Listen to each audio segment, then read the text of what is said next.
Alright, so this video is to talk about and demonstrate why a line of sight measured to something along the surface, especially above water, close to the surface of water, using, say, a theodolite or a bubble sextant, can give wildly varying results due to refraction near the surface due to the density gradient caused by the difference in temperature between the air and the water near the surface, while at the same time measuring to a mountain peak that's, say, 10,000 feet high, moving your line of sight up mostly above the surface gives much more consistent results, even though you're still looking through the same gradient at the surface, because when the observer is standing on the surface, they're at the surface. So,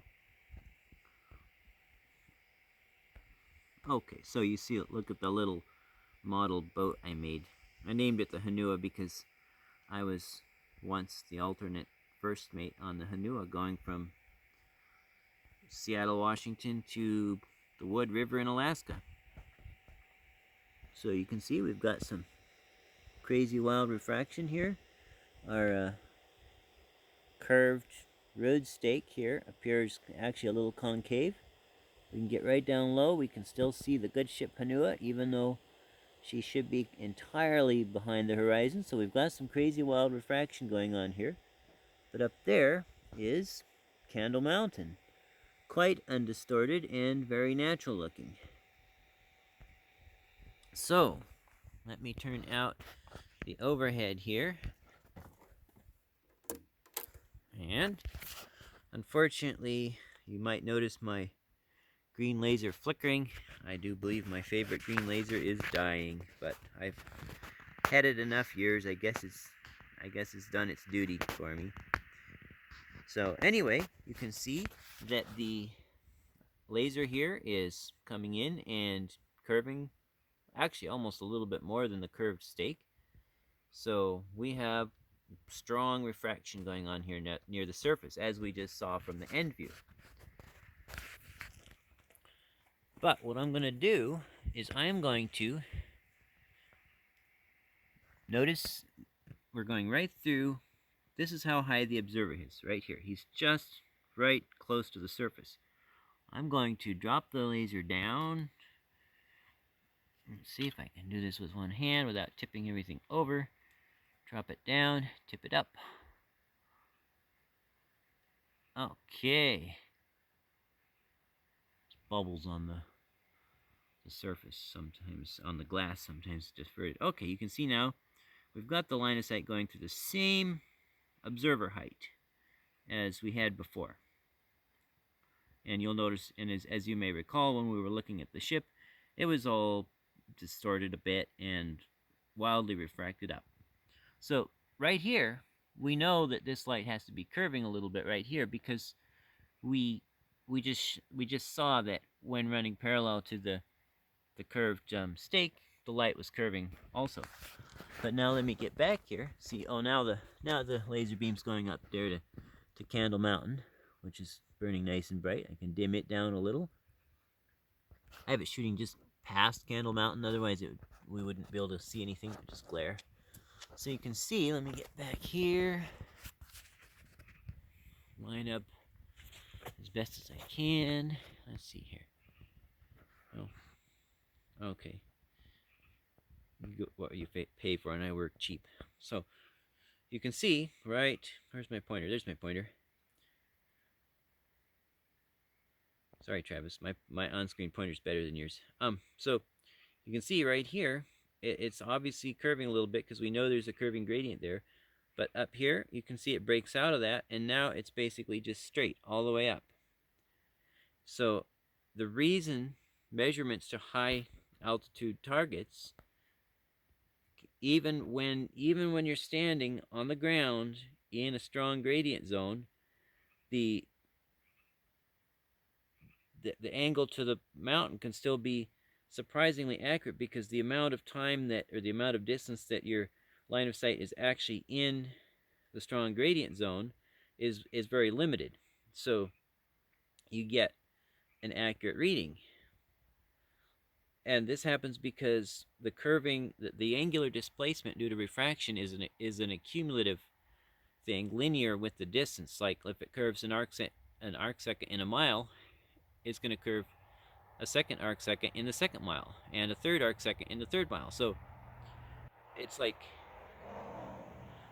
the angle, the angular error is proportional to the the distance and the angle change per mile. So the more time it spends in the gradient, the more it curves.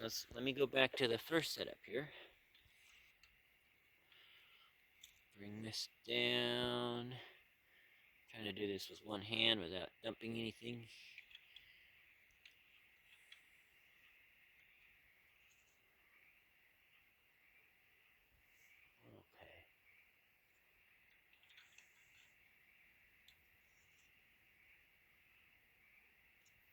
Okay.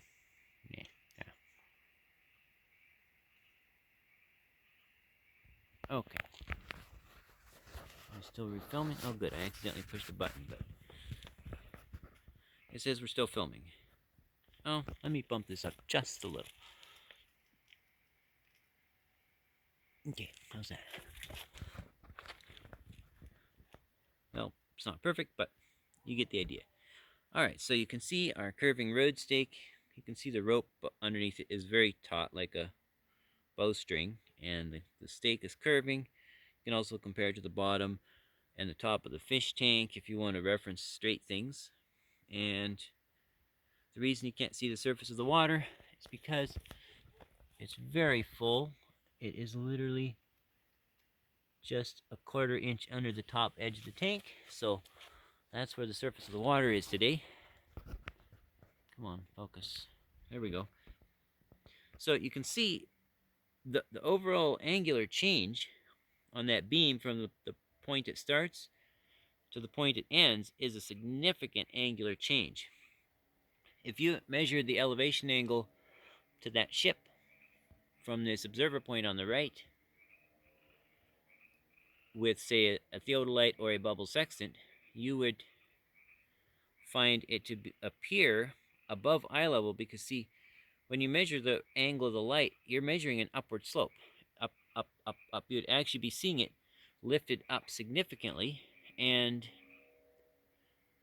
even though, because that's the path the light takes, you see something at the angle that represents the angle that the light reaches you. And if it's curved if the light is curved before it reaches you, you see it somewhere other than it is. And so this would cause the ship to appear lifted way up. So if you were measuring the elevation angle to the ship, you would be way off in this case because your entire line of sight is gradually curving, and it's accumulative. You know, the first foot curves a certain amount, the next foot curves a certain amount, and every additional foot keeps adding more and more curve, which means more and more angle change. And actually, I think we can see this effect of the ship. Yep. So, like, I'm holding my phone. So here's the edge, okay? I'm holding my phone flat against the side of the fish tank. And, okay, so we bring it up just a little bit above the edge. Hanua should be right at eye level here, right in the center of the frame. But it's not, because this refraction is shifting up.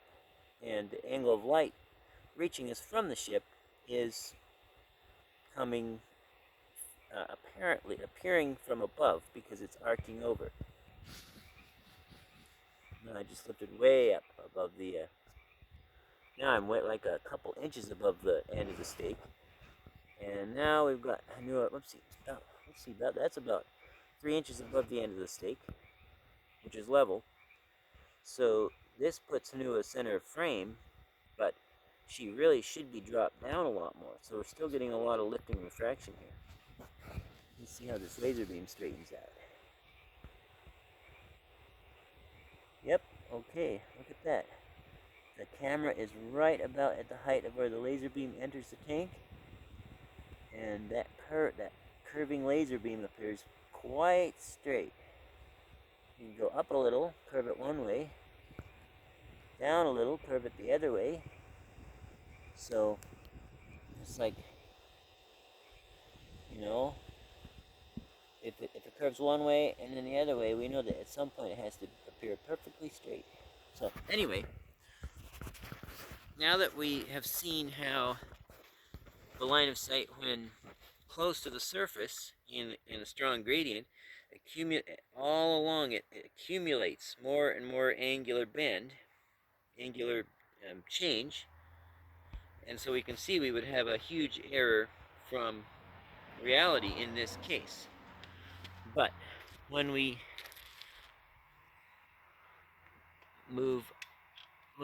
then look up, let me put the camera back down, or the laser back down. When we look up to Candlewood Mountain, see, I've got our observer line of sight. Look at that little speck of dust right there in the laser beam. Anyway, same height here, so it's going to be curving a little bit here, but it quickly gets out of the refraction gradient. So even though it curves a little bit right there, that causes a little bit of error, but only that much error that is in that region. It stops then adding on angular error because this part is straight, and it's just straight. So hopefully that will explain why we get consistent results to high targets like 10,000, 11,000 foot mountains, even though we may be standing on the ground next to water, like right down here. And it's because once the line of sight gets out of the refraction zone, then it's quite consistent, very consistent. All right, hope that makes sense.